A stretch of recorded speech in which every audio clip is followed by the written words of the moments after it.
Hello and welcome to another edition of For the Record. I'm Sean Murphy. My guest today is Lauren Paola. She is the Public Affairs Officer for the Rhode Island Foundation. It's the first time that we've had this organization on the show, and it's the first time that Lauren has been on the show as well. So welcome to the show. Thank you, Sean. Excited to be here. For those who don't know, what is the Rhode Island Foundation? So the Rhode Island Foundation is one of the largest and oldest community foundations in the nation. We were established in 1916 and have assets over $650 million. We are the state's largest and oldest community foundation. Last year, we gave over $30 million in grants to the nonprofit sector. Wow, that's impressive. The dollar amount in the coffers, so to speak, is impressive too. So, and I mentioned this off the air, but for the way you described it, people might think of it as sort of a united way, in a way, as far as you delegating out funds, but not exactly, right? The main difference between us and the United Way is that our endowment is there forever. So this organization that was established in 1916 is going to be around not only 100 years since then, but forever. Right. So we are going to be giving out grants from endowments that are created at the foundation in perpetuity.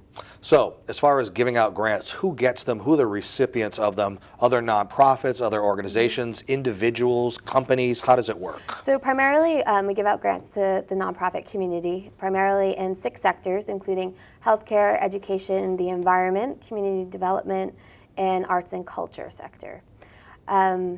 Individuals can receive grants through the foundation through scholarships. So applying for scholarships for college, some fellowships, which include trips or post-ed education through different experiences. What's the difference between, is that the difference between fellowship and scholarship?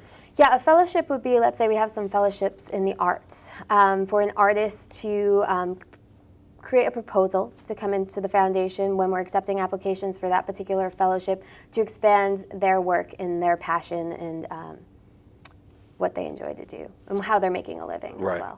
So I don't know how far back in time you can go, but as far as Rhode Island Foundation, you said it was it is one of the oldest in the country, right? How was it decided way back when then that something like this was needed?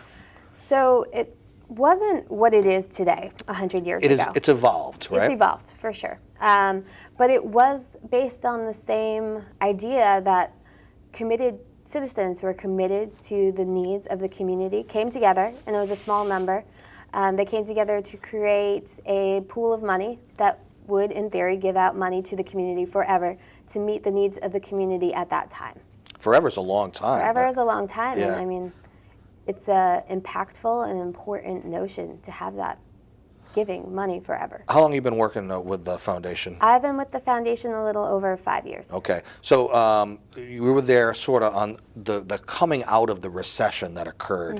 An organization like this, and also the benefactors of the money that you dole out, the other nonprofits, how did you deal with the economic downturn that we were all in at that time? Right. So I believe everybody felt that downturn, us included. A large portion of our endowment, dropped because it is invested. So in other words, you couldn't give out as much money. Yeah, we do have a built-in security method. We give out on a 16-quarter trailing average. So that gave us a little bit of cushion built into our, as far as what we're granting out every year. We did put it into place for a few years during the downturn, emergency grants at the end of the year, which we don't typically do because there was such a huge need in the community for a lot of direct services like the food pantries and the food bank and heating assistance. So that was something that we did that we wouldn't normally do at the end of each year. And now that, I guess you could say times are a little bit better. Yes. Yes, I mean investments, between fundraising and investments becoming better. We have recovered, and we are still able to give out. I mean, the last 2 years, we had record numbers as far as grant making. Let's talk about some of the people some of the organizations who receive grants and money from you. Who are they, and what types of organizations are they? So we fund such an array of nonprofits. It's huge And Rhode Island is a small state, but amazingly, you would think that you could name them on one hand, but that's not the case at all. No, we have quite a number of nonprofits. Well, okay, instead of the actual places, what about the types? So over the past few years, we've had a primary focus on healthcare and education. I mean, those are two big initiatives that are involved with creating, that we saw a need in the community for. They have a large impact over time. So we've been funding a lot of the collaborative efforts in the education sector, as far as unions working with the Department of Ed, some of the charter schools, all types of different proposals in the education sector. How do they go about, sorry to interrupt you, how do they go about requesting funds from you? What is the procedure or the process they go through? It depends. If it's a strategy grant, we have a rolling application procedure, which means you could submit an application at any time during the year. And they're reviewed by the expert in that sector. So we have a grant officer for each sector, and they're an expert in their field. And they are having meetings with the people applying for a grant. They're going for site visits, and then they make the decision whether to fund them or not. And are there cases where do you ever have to kind of not necessarily turn people down or maybe kind of put them on the back burner, but there has to be priorities for how it works for? Of course. I mean, one of the reasons that we continue to raise money is because there's still a need out there. I mean, we have a very large endowment. We give out a lot of money, but we're still seeing great applications come in the door every day that we have to turn down just because there's not enough money to give to everyone. If you're not able to give, are you able to maybe steer them in another direction to give them another possible course of action to take? Actually, so sometimes, yes, we'll know of outside funders who might be interested in the project they're proposing. But we also have another arm of the foundation that's called the Initiative for Nonprofit Excellence, which is a kind of professional development for the nonprofit employees and leaders in the sector. We give basic trainings, kind of mentor, fellow programs to help them better serve their organization. And that's another arm of the foundation's work with the nonprofit sector, is really that development. That's very smart, because if you can get them to be more, I guess maybe self-sustaining, maybe their need to come to you would be less, and that helps everybody out. And also collaboration is a huge part there. You know, getting those different organizations in the room together so that they can exchange ideas. They can help each other. Exactly. Right? Yeah. Exactly. So you've described like how you may delegate money out to some of the organizations. How does the Rhode Island Foundation get funds to itself in the first place in order to delegate out? How does that work? Our entire endowment is from the generosity of our donors. And also nonprofit organizations will set up endowments at the foundation to benefit them. So they have a fund there forever that's giving them income every year. And the idea is that this endowment grows over time. So we're giving out the interest of the endowment every year. So as our performance increases, or we continue to perform in our investments, we're able to increase our giving every year, plus the fundraising that we do annually. Yeah, when you say increase your giving every year, does that include even like in down economic times? Do you still have the ability to be able to do that? Yeah, we have. We've been fortunate enough thus far. That's impressive. Yes. I found that even in those tough times, people in general were still willing to, dig into their pocket and their purse and be able to give what they can. It may not be a lot, it may not be high up on their priority list, but they still were willing to give, and I think that's a great thing. And one of the priorities at the foundation is to really inspire philanthropy. And how we do that is tell those stories of those donors who are stepping up, what their dollars are doing in the community and what kind of transformation is happening there because of they decide to step up, dig in their pockets, and for the common good, really. From your point of view, with the Rhode Island Foundation, what would you say is the state of Rhode Island these days? How is it doing in general? In a very broad way. I mean, you live in the community, you live there, you work there. I work there, I play there. Yep. I love Rhode Island, I'm a Rhode Island native. Rhode Island definitely is having its fair share of challenges. I don't think that's going to surprise anyone or a secret to anyone. But at the foundation, we really try to be proactively positive because there's so much negative press out there. I mean, as far as the state goes? As far as the state. There's a lot of animosity, there's a lot of frustration, and we've heard a very negative tone, come out over the last few years. What are they complaining about? I don't think anyone's complaining. I mean, there are specific complaints that have nothing to do with anything that we would be involved with. Yeah. I mean, we're completely private. We don't get money from the government or the federal government. That's something people should know. You know, they might think a foundation. Yeah, that's does a common misconception. A lot of people think that we're state funded or federally funded, Right. but we're not. Is that the biggest misconception you would say? I would say it's one of them. Yeah. Also, we do a lot of different things, and we mean different things to different people. So sometimes it's we're a complex organization. Yeah. So at times, not everybody has a full understanding of the scope of work that we do. In the Rhode Island Foundation, what kind of staff size are we talking about? Less than 50. That's I it, would huh? say. Wow. Yeah, we're rather small. Considering organization. what you do, I mean, it's amazing. Yeah. You know. Yep. And we recently, to go back to your question about the morale of the state, I was mentioning that there is a real negative feeling, and that's why one of our new initiatives, it's Rhode Island, it's all in our backyard, a campaign to promote the positive stories that are going in Rhode Island, that are going on in Rhode Island. That's a good idea. To change the tone, not trying to brush off the negative, not saying that we don't have our challenges, but to really highlight the positives that are happening, and get that conversation going. If Rhode Islanders don't feel good about where they're living, why would they want to stay there, work there, raise a family there? Yeah. And if you have to hear about the negative stuff, why shouldn't you be able to hear or spread the word about the positive stuff And that's too? the idea, right? It's not to hide the negative stuff, it's not to cover it, but it's also to bring the positive stories to the table as well as the negative. And how do you do that? How do you spread the word, the positive word? So we have a website up called ourbackyardri.com. Okay. And we ask people to go on and share their stories about what's going on in their backyard, the positive stories that are going on in their backyard. And we do have an economic development focus as far as talking about businesses that are growing here, businesses that are moving here, and the impact and why they want to be here. But it's also about community initiatives.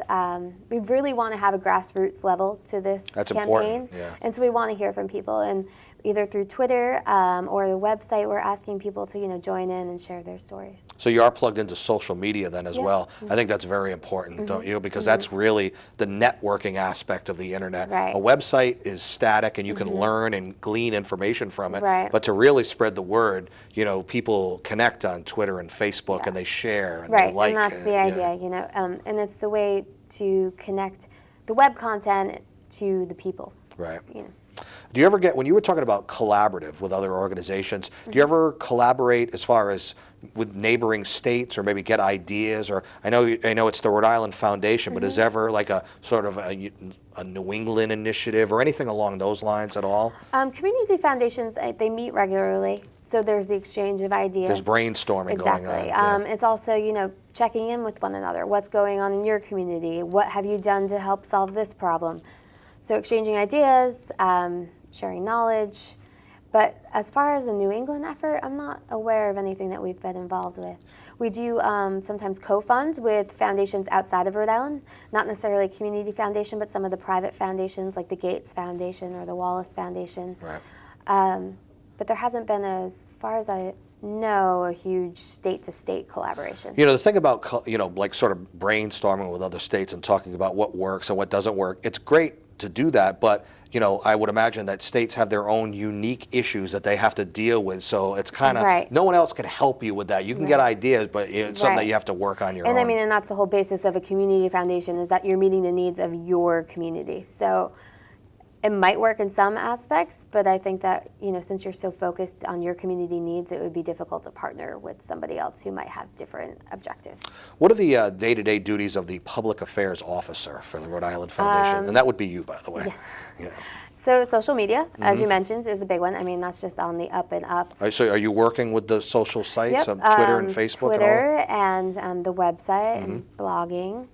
Also, we do a lot of events because of our collaboration with a lot of different organizations. We have this great building where we host events. For the other organizations? For the too? organizations or a collaborative event. Right. We have events for our donors, so a lot of special projects. What kind of events do they usually like to do? Is it fundraising type things? Or? No, not necessarily. A lot of our events are bringing in experts in the field to have them come speak, getting some of the players in the room, but also some of our donors who are interested in hearing from them. Next week, actually, we have Michael Schumann. Have you ever heard of him? He wrote Local Cents, Local Dollars about the Buy Local initiative. And so he'll be speaking He'll be speaking at the foundation. He's coming into town and he's speaking Monday morning. So, really experts in the field and the sectors that we fund. Last year we had an education series. We also have healthcare experts come in. Now that's a big issue. I mean, the buzzword for healthcare is on everybody's mind. You know, Rhode Island has its own unique situation as far as healthcare goes, but of course, there's a national, you know, changes will be coming soon. And I know you know, delegate money to, you know, for healthcare issues in Rhode Island, but, you know, in general, that seems to be on people's minds. For sure. Yeah. Definitely.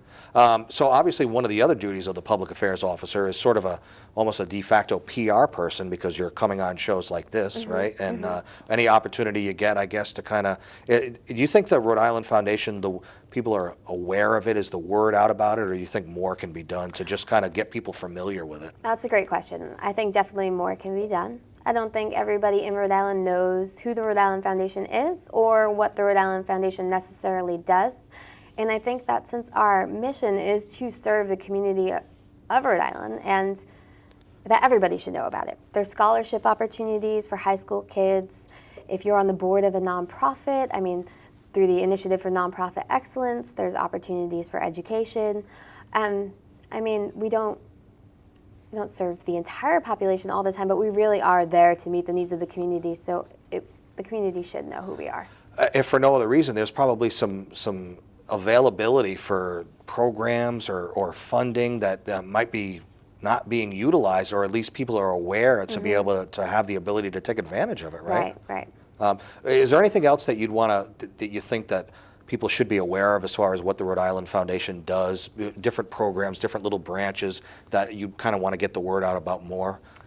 Well, I mean, the Our Backyard campaign is a big one. We're really looking for the public to, you know, share their stories. And how much have they contributed to that so far now? Are you reading a lot of good stories from people? Or is it just kind of getting started? It's just getting started. So we just launched the campaign at the very end of July, on July 31st. So we have media up in the airport. We have a few billboards. We've been highlighting local success stories through social media, and we also have a few video clips that are airing on multiple television stations and also radio. But we're really looking for that grassroots effort to pick up. When you say grassroots, what do you mean? It could be some small organization that kind of just starts something. Yeah, I even mean just sharing your stories. Yeah. That's really, I mean, we don't have the blog up and running yet, but it should be up shortly, and we're really looking to highlight stories through that blog, connecting through our social media, and really having a dialogue with the public.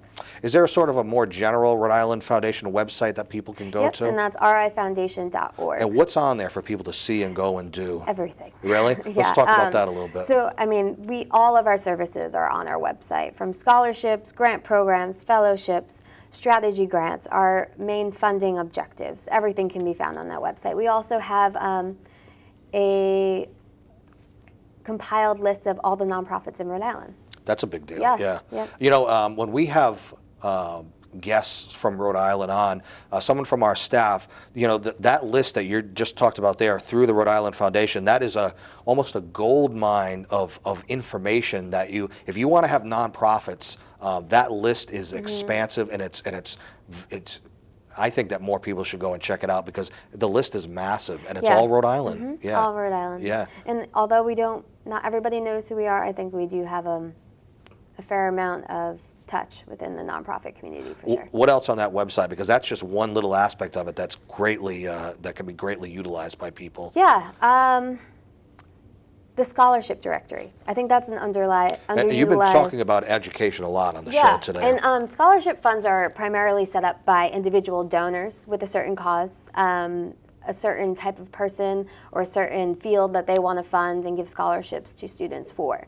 So you can search that directory and you can find something that's applicable and apply, and it's easy as that. But that's definitely an underutilized resource and it's available for, you know, they might not even know it. It's available for everybody and anybody to use. Try it out. Take advantage. You never know. I mean, you know, what's the worst that can happen?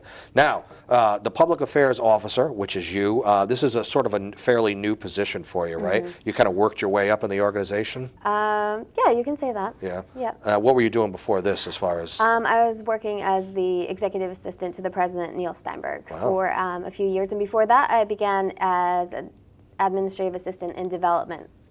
And it sounds like, so this is your place. I mean, it sounds like you got a lot of passion for it.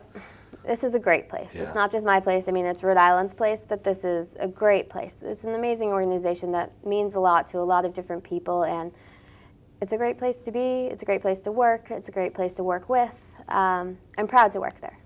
Are you on the road a lot, or I mean, for things like this, you would be, but are you more? Yeah, we try to get out there, meet with different organizations, see the innovative projects that are going on, view the collaborations, and spread the word, share those stories. Since we are, we don't just do one thing, we rely on the other nonprofit organizations to let us know what's going on in their sector. And Rhode Island's a small enough state that I would imagine you can kind of get around to most of the spots without too much of an issue. We are fortunate that, any from the southernmost tip to the north. Do you get down to the southern tip? You get to your sort of westerly Musquamacket area? You Yep. do some stuff down there involved with it too? So all over the place. All over the place. Yeah. Depending on the time of year it is your job different? Winter, summer, falls, or anything that's different about it? I would have said a few years ago that the summer is a little bit slower, but times have changed, not true huh? anymore. Yeah, right. Absolutely. Anything else you want to let people know about? We have a little bit of time left, so I just want to sort of open it up to you if you want to, again, clear up any misconceptions or kind of talk about any other little programs that you want to mention. We also, an interesting program that we have is the Rhode Island Innovation Fellowship, and it will be going on its third year next year. And we had very generous donors, Letitia and John Carter, come to us with a proposal of a project that they created to give out money for 3 years to one individual with an innovative idea that's going to benefit the Rhode Island community. So our first 2 fellows were more entrepreneurs. This past year, we had a doctor who hopes to eradicate hepatitis C in Rhode Island, for Rhode Island to be the first state. And the other fellow is bringing design thinking, which is a real big buzzword right now, into the public schools. Nice. Create the next generation of innovators. So that program has been, very successful. We're very excited to see where it leads and what the impact is, and we're very thankful to the Carters for partnering with us or coming to us with that idea to help them make it real. If people want to learn more about that, can they just go right on the Rhode Island? Yep, it's right on the Rhode Island Foundation website, which is rifoundation.org. Sounds good. It sounds like it's a promising future for the Rhode Island Foundation and the state of Rhode Island in general for all that you guys are able to do and people can sort of utilize and take advantage of. So It's good stuff. Glad to have you on the show and glad that we could be part of spreading the word about the Rhode Island Foundation. We'll put the graphic up on the screen one more time for the website. In the meantime, it's been a pleasure having you on the show, Lauren Paola. Thanks so much. And thank you for joining us for another edition of For the Record. You can see this show and many others on our YouTube site. Until next time, I'm Sean Murphy. Take care.